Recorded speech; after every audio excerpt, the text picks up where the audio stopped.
После замужества я увлекалась цветами, это были искусственные цветы, тоже букеты. Я стала собирать именно композиции из мыльных роз. Это различные букеты, там не только розы, также используются там ромашки, есть другие цветы, как камелия. И я собираю уже букеты, они всегда бывают разные, большие, маленькие, и цветовая гамма тоже очень разная.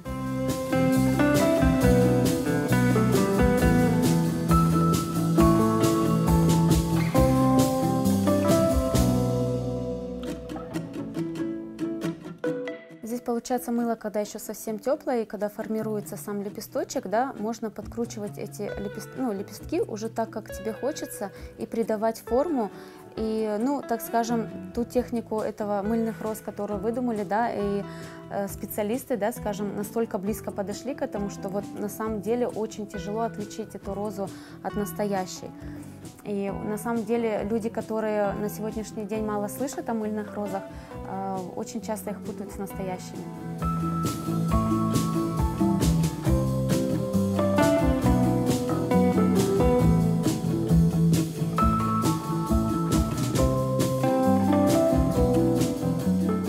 Люблю заниматься вот чем-то таким красивым, да, необычным, и я увлекаюсь этими розами, букетами, и в основном занимаюсь в свободное время, так как дети, да, и больше с детьми занимаешься в дневное время, я больше на цветы уделяю время уже, так скажем, когда детей уложу спать, больше в ночное время.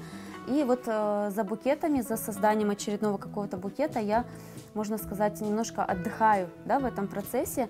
И получается, делаю уже, собираю вот букет.